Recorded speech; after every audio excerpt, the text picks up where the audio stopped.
नमस्कार, राशि मंथन में आपका स्वागत है। तो योगों की जो श्रृंखला है हमारी वो जारी है। तो पिछली बार जो है हम सूर्य के 3 योग लेके आए थे। अब हम जो है चंद्रमा के 4 योग लेके आए हैं। तो इसमें जो पहला योग है वो है सुनफा योग, दूसरा है वो अनफा योग, तीसरा जो है वो दुर्धरा या दुर्धरा भी इसको बोलते हैं, और जो चौथा है वो केमद्रुम योग है। सूर्य के 3 योग थे, इसमें 4 योग हैं, तो उसका भी एक कारण है। लेकिन पहले हम चर्चा करेंगे कि भाई सुनफा योग क्या होता है, अनफा क्या होता है, दुर्धरा क्या होता है, केमद्रुम क्या होता है। तो जैसे सूर्य में था बिल्कुल वैसा इसमें है चंद्रमा में, कि चंद्रमा से दूसरे घर में अगर कोई ग्रह बैठा है सिवाय सूर्य, राहु और केतु के, उसमें जैसे था चंद्रमा, राहु और केतु, इसमें सूर्य नहीं होना चाहिए, राहु नहीं होना चाहिए और केतु नहीं होना चाहिए। इनके अलावा ग्रह हैं वो बनाएंगे इन योगों को। तो यदि चंद्रमा से दूसरे भाव में या अगले भाव में सूर्य, राहु, केतु के अतिरिक्त कोई ग्रह बैठा हो तो वो सुनफा योग बनता है।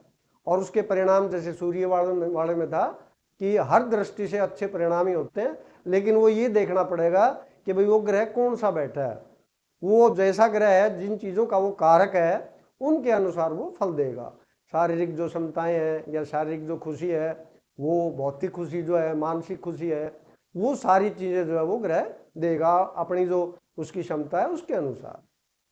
उसके बाद जो दूसरा हमारा योग है वो है अनफा योग, यानी चंद्रमा से 12वें भाव में सूर्य, राहु और केतु के अतिरिक्त कोई ग्रह बैठा हो तो वो अनफा योग होता है। तो वो भी अच्छा योग माना गया है। और वही जो अभी मैंने परिणाम बताए हैं कि वो भाई सारी जो है, जो जीवन की खुशियां हैं, भाई गाड़ी है, मकान है, और बाकी जो आत्मिक खुशियां हैं या जो है शारीरिक खुशियां हैं, वो सभी प्रदान करता है, लेकिन वह भी ग्रह के हिसाब से। और इसमें भी ये ध्यान रखना है, जैसे सूर्य में हमने बताया था कि भी जो चंद्रमा के शत्रु ग्रह हैं वो थोड़ा दिक्कत कर सकते हैं। जैसे सूर्य का हमने बताया था तो शनि जो योग बढ़ाता है वो थोड़ा सा कमजोरी कर देता है, लेकिन मोटे तौर पर जो है जो समृद्धि है उसमें वो भी कमी नहीं जाते। अब जो तीसरा है हमारा वो है दुर्धरा योग। तो दुर्धरा में यह है कि भाई दूसरा घर और 12वां घर दोनों में कोई न कोई ग्रह हो, सूर्य, राहु और केतु के अतिरिक्त, तो वो उन दोनों योग का मिश्रण हो जाता है, यानी उन दोनों से भी अच्छा योग बन जाता है।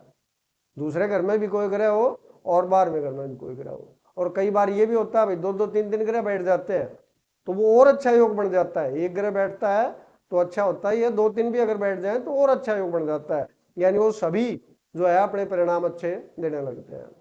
उसके बाद जो अंतिम है हमारा वह है केमद्रुम योग, जो कि बहुत खराब योग माना गया है, कि उसमें जो चंद्रमा है हमारा उससे दूसरे घर में भी कोई ग्रह ना हो और 12वें में भी कोई ग्रह ना हो, वही सूर्य, राहु और केतु के अलावा वो चाहे बैठे हो, लेकिन इनके अतिरिक्त यदि कोई भी ग्रह नहीं है तो वो केमद्रुम योग होता है।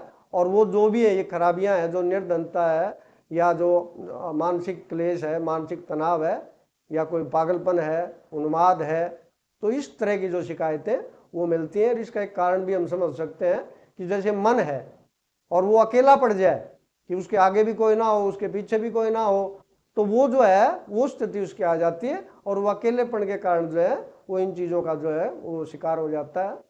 तो अब इसके साथ साथ मैं जैसे थोड़ा जिक्र करना चाहता हूँ कि भाई सूर्य में 3 क्यों थे, इसमें 4 क्यों है।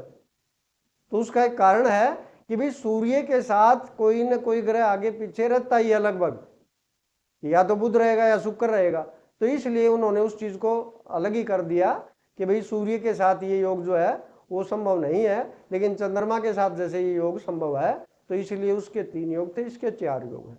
तो ये आज के हमारे जो चंद्रमा से संबंधित जो या राजयोग कहेंगे इनको हम, तो वो हैं। आगे जो हम मंगल के जो है बारे में लेके आएंगे। नमस्कार।